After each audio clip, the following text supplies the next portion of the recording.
I'm Daniel Essoo, the CEO of the Bankers Association. So the Bankers Association represents the banking sector. We're a private sector organisation, and our role is to foster the development of a healthy banking environment. So it's very interesting that we are asked to talk about ethics. The former governor of the Bank of Mauritius once referred to bankers as banksters. So I look forward to trying to dispel that perception and share with you a number of things that we do at our level. Before I do that, I wanted to apologise beforehand for any amount of repetition that there might be in my presentation compared to what you've heard since this morning, but I'll try to gloss over that quickly. Before we get started, I wanted to just do a bit of a survey to understand who's in the room here. So I've got a few questions for you, and I'd like you to raise your hands if ever this applies to you. Is there anybody in the room who works in financial services? One brave person. Is there anybody who, on a personal level, holds an insurance policy? A few brave people. Is there anybody who's got a bank account? Many brave people. Is there anybody who does not have a bank account? No one. So hopefully what I'll say will have some relevance to what we're talking about today. Here we go. I'm looking for the slide. So before I start, I would like to just be clear about what we're talking about when we talk about ethics. Before I got into financial services, I studied humanities. And I remember walking into a lecture on Immanuel Kant's ethics and then on Nietzsche. 20 years later, I'm not sure I remember very much of that. But I'm not going to go into a big philosophical debate about what ethics are. It's a branch of philosophy, obviously, about what is good, and by extension, what is less good. But today we're going to talk about a very practical application of ethics. This is really a guiding set of principles. So when we're talking about ethics in financial services, we're really talking about practical guidance. The sort of things you'd expect as a customer would be that your service provider displays the following features: honesty and integrity. If somebody's going to be holding on to your money, you better hope they're honest and have integrity. You would also expect some basic competence, that they know what they're doing and they're capable of doing it. And finally, you'd probably expect there to be fairness in the dealings between the financial institution and yourself. It has to be fair, the charges have to be fair. So these are a few of the core principles, if you will, that we'll focus on in this presentation.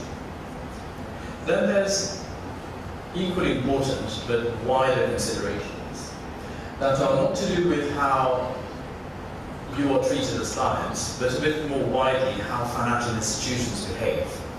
And we'll talk about things like corporate citizenship, sustainability, and inclusiveness. And I think from an ethical point of view, these are just as important as the first set.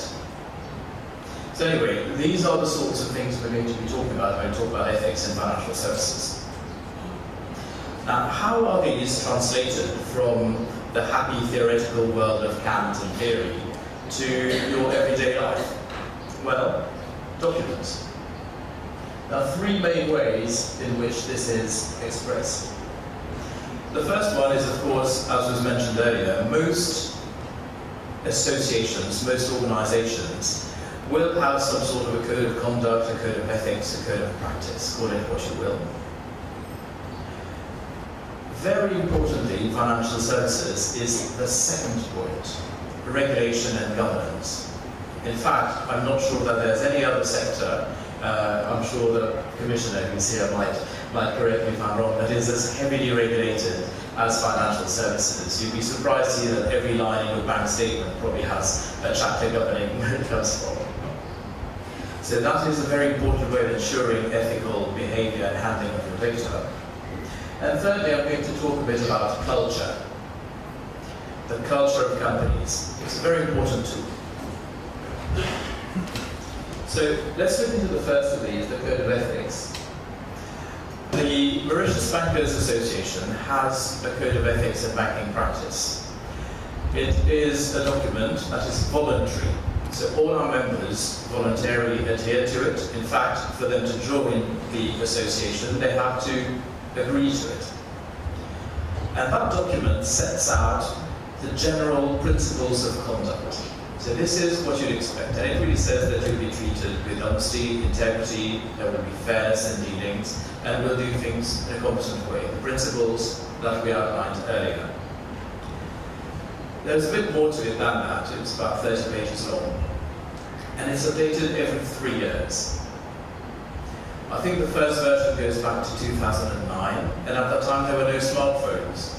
And the way in which you bank today is radically different from the way in which you enjoy banking services back then. So we have to update it every 3 years.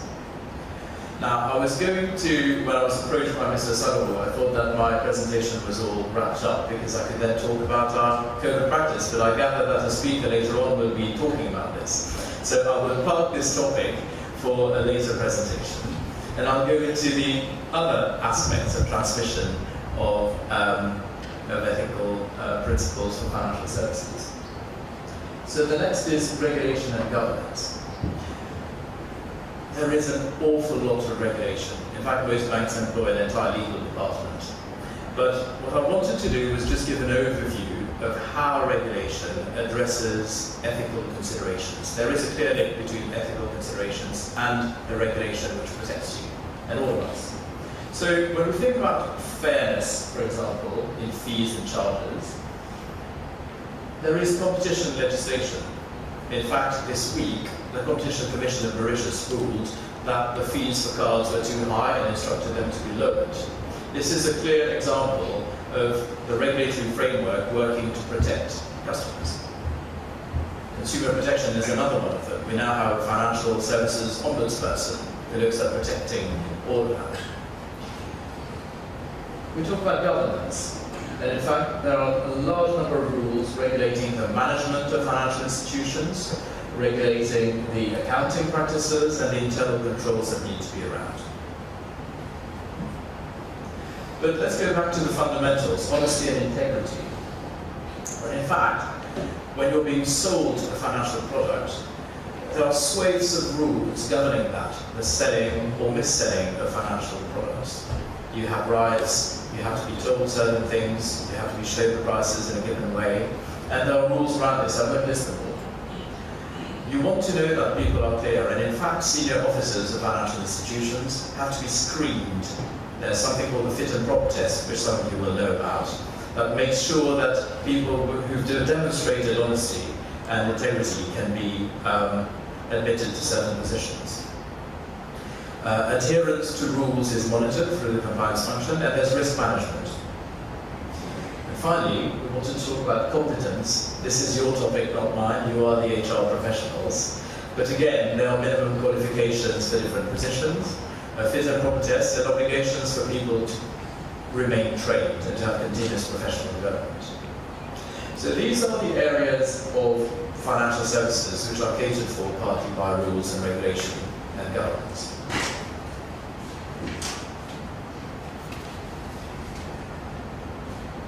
Many of you already know this, so I will now move on to something which is possibly more of interest to you, which is to talk about culture. Now, again, the previous speaker talked about ethos and the sense of character. I think most firms, and I think HR departments are instrumental in creating and promoting this, are keen to have their own defining approach to how they do business.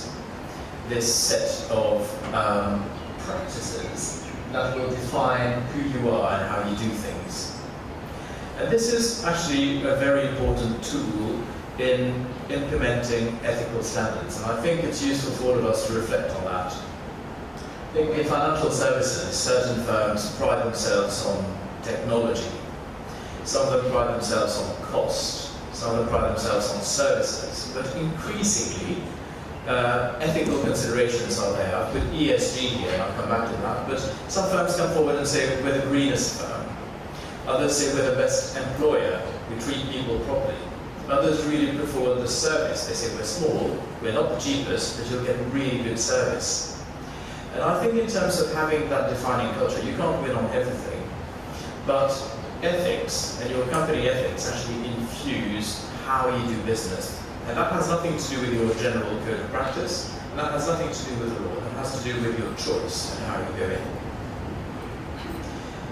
So these are the three pillars in terms of how ethical behavior is transmitted through to the general public.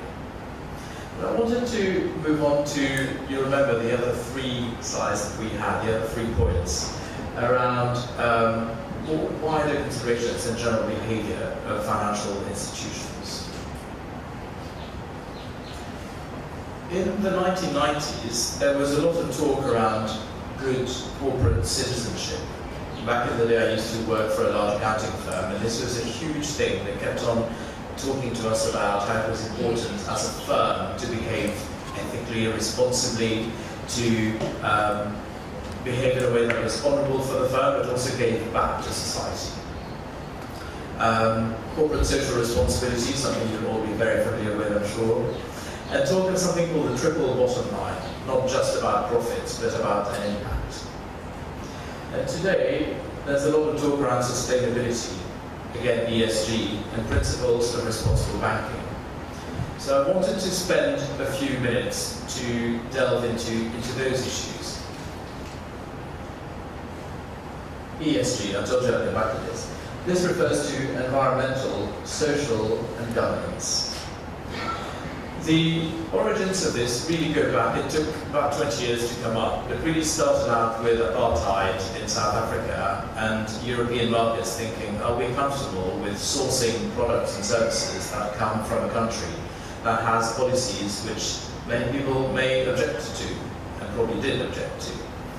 And there was a sense of the boycott of products. So that was a very big popular movement in some European countries. And this was probably an example of a realization in certain markets that actually they wanted as consumers and subsequently as businesses to be offering services that were responsible. Then, around the same time, the investment industry, largely in the US, started thinking about its own responsibilities as an investment industry. What shall we invest in? Can we just invest in the most profitable firm? Or should we look at good things to invest into? And this is how about the late 90s and early 2000s we come up with these principles of ESG. And just to very quickly run into what they are. In terms of environment, it really is climate change. I think this is a very current topic. And also sustainability, the impact on the natural environment of the raw materials and the practices. This goes much deeper than just sourcing raw materials that are renewable. It goes down to your energy consumption within the firm, to your choice of a supplier, to how you lend, the credit that you allocate, whether you give a better rate to somebody who's acting more responsibly, recognizing the cost of the environment and damage to it. The second thing was social concerns. Diversity is, I think, something we don't talk about enough in Mauritius because we happily tick that box and say we're a multicultural country, we've got a bit of everything. But actually there are serious issues of diversity when you look at the boards of certain companies, you look at the top management team, and I think there's a lot of work that can be done there. So this was a very real concern. Human rights, obviously, and consumer protection. If you're a firm that is abusing your customers or engaged in unethical practices, should you, as an investment firm, invest into such firms? So those were the sorts of concerns that came up in the 90s. And finally, governance. The management structure. How much are people paid? Is the remuneration fair? How do you treat your employees? Employee relations. Are people treated properly? not just the minimum wage, but what sort of an environment was the disparity between the best paid person and the least paid person. And yes, compensation, here we go. So these were essentially three main pillars of the ESG approach, which was devised organically and by a number of institutions. And this has really infused the conduct of financial services in a non-regulatory way. So quite aside from what we choose to do in a code of conduct, quite aside from what we do in legislation, quite aside from individual company culture, these principles are really an underlying current.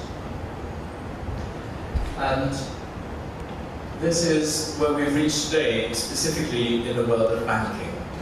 So in the next few days, in fact, the first banks will be signing up to these principles.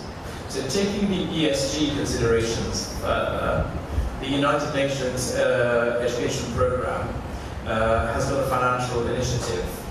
And essentially, these are principles for responsible banking that have been devised over time by the UN.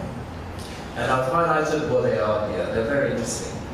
So the first is alignment with existing, what I've called ESG frameworks around the world. Sustainability, the Paris Agreement, climate change, the Sustainable Development Goals, which have been produced by the UN. Secondly, signatories will commit to impact and target setting. This is a very serious commitment. You have to actually monitor your performance in relation to this. Set yourselves targets, measure your impact. Thirdly, it's your relationship as a firm with clients and your customers. It's really about shared prosperity. This is the concept of fairness that I was talking about earlier on, making sure that whatever you're providing is fair to your customers as much as to yourself. Stakeholders. This is really about engaging with other people. So for example, if you're about to invest in a hotel project, let's talk about something topical, make sure that you're not just looking at your borrower, but looking at the local community, looking at other stakeholders in the area that have an effect on people.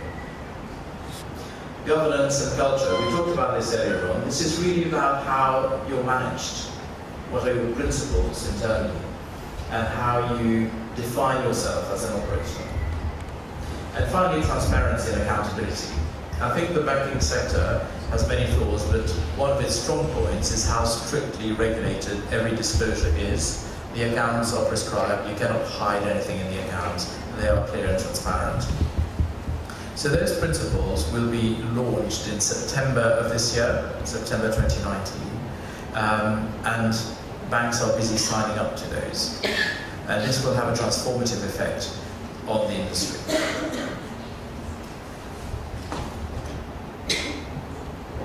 In spite of all of this, I think I wanted to really end, because we've counted quite quickly through this presentation.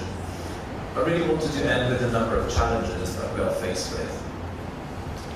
Whether we're talking about having a code of ethics, a regulation, regulators, a defined culture, and signing up to all sorts of principles and what have you, there is no fail-safe approach to this. There is always the chance that something will go wrong, and that unethical behavior will occur.